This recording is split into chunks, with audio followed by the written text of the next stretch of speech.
Since this is a list about overpowered MCs in Korean manhwa, I should probably specify: do not expect a natural progression of OP-ness. These manhwa are startlingly powerful from the beginning. Usually there has to be some sort of explanation for the character's power-up, something like an accident or a special training. It's not instant, it's a process. However, in these manhwa, the characters jump straight into the spotlight with their over-the-top. Anyway, before we be 88% of those who watched my video didn't have subscribed, so subscribe for more list video. And let's begin.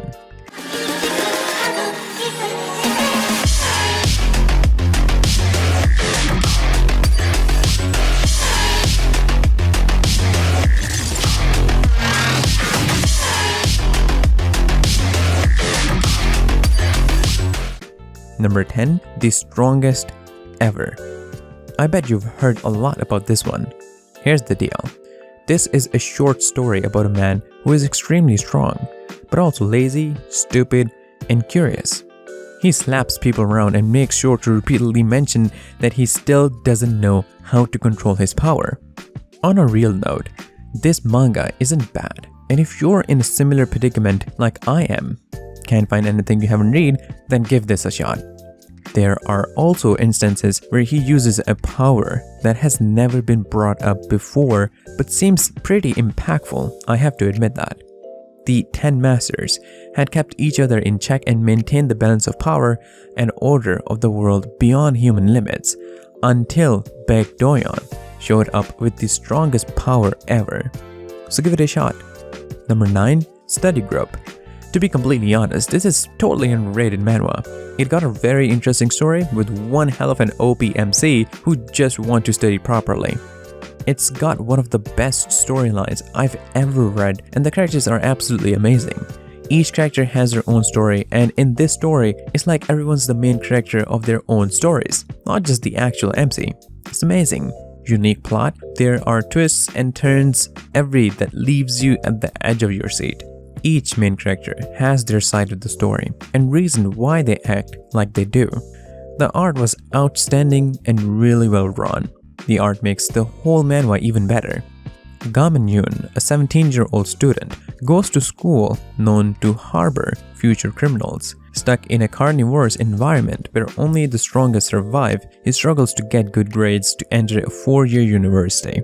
But will he be able to study well enough to enter university, or he will get involved in the unending fights around the school? Okay, number 8, My Wife is Actually the Empress.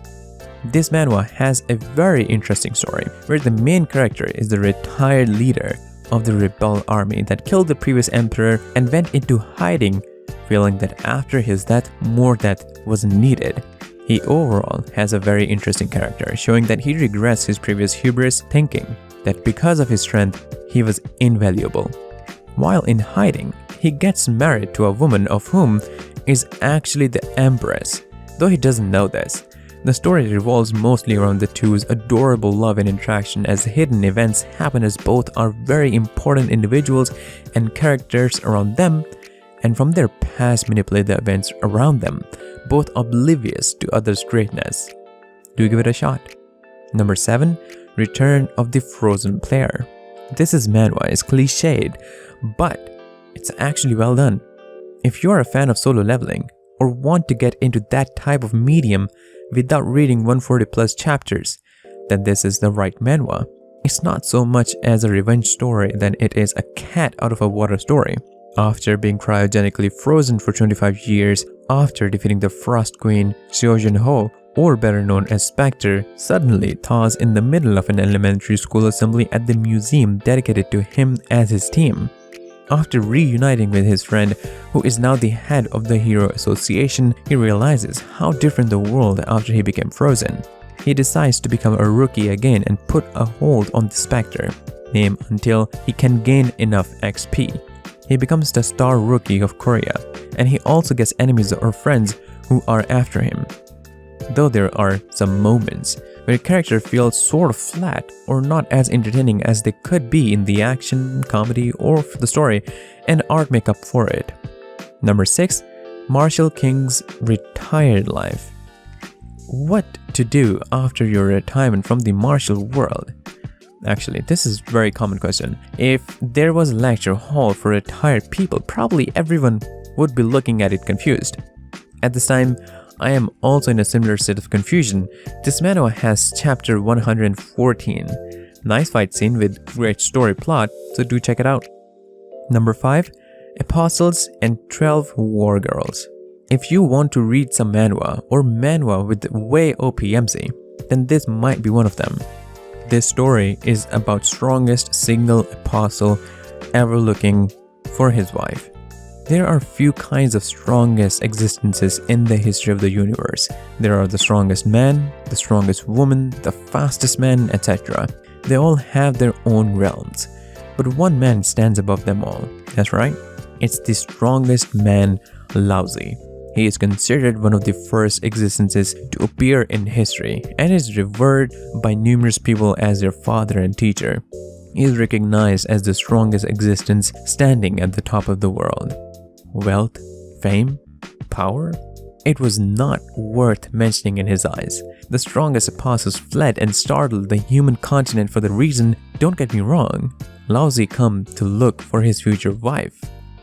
Yes, it is a story about the strongest single apostle ever looking for a wife. Number 4. The tutorial tower of the advanced player. What happens if you were trapped for 12 years in a tower full of regenerating monsters designed to keep you there forever? This is the story of what happens after the curse keeping him in the tower finally breaks after 1350 runs of the tower and 12 years in a loop where he didn't even age but maxed every skill to the tutorial's limit except for magic. If you're looking for a well-written version of a done and done and done again cliche with the similar themes of tower, dungeon, gates, hunters, adventures in modern city with OP MC, then look no further. You'll probably be hooked from chapter 1. This is that. Plus, it has some pretty decent art, originality, well, not tons of that world building wise, but there's enough to keep it interesting. The main character's personality is less than desirable, but I feel like you have to cut a guy a lack of slack for the hell he went through for 12 years. Number 3. Life and Death, The Awakening. Weak-looking Huizhen doesn't seem to be a man that fights on the front lines. Instead, he is a brilliant man who passed the civil service examination twice due to his outstanding character. Furthermore, he is also respected for his close connections with various kings and officials, but his identity is none other than the only successor to the Huizhen sect. He usually stays in his room and reads. However, in the rare instance that he does use his body, it is only to clean the yard or do light exercises.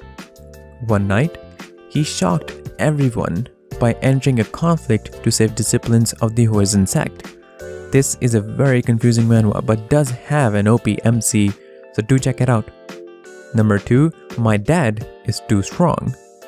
The story is fun to read and utterly hilarious at times. It's lighthearted for the majority, only taking a serious tone during situations which require it. There are several characters which are pretty unique and relatable who all contribute to the narrative. There are too many manhwa in which the MC wants to have an ordinary life but don't do anything ordinary. If you guys are looking for some manhwa with OP MC, then this might be for you. A scatterbrained, talentless civil servant returned as the heavenly demon. He now wished to live the rest of his life peacefully, as his days in the Murem world were full of conflict and bloodshed. However, please be my father until I graduate. He suddenly gained a daughter out of nowhere. Number 1. Mercenary Enrollment. One of my favorite manhwa that I have bookmarked. At the age of 8, Aijinju lost his parents in a plane crash and became stranded in a foreign land, forced to become a child mercenary in order to stay alive. He returns home 10 years later to be reunited with his family in Korea, where food and shelter are plenty and everything seems peaceful. But Aijin will soon learn that life as a teenager is a whole other feat of survival. With only 1 year of high school left, Aijin must master new tactics to maneuver his way around the schoolhouse battleground. Can he survive a year of high school? Or rather, will the school be able to survive him? Pretty good the main character reactions are more human-like than in other manhwa that are treating with OP main character that deals with bullies. Do give it a shot. Okay, that's it. Thank you guys so much for watching. Make a comment below which one you have seen. Do share your experience. Don't forget to like the video and do press the bell icon to get notified about any latest videos and news trends. Till then, take care and stay safe.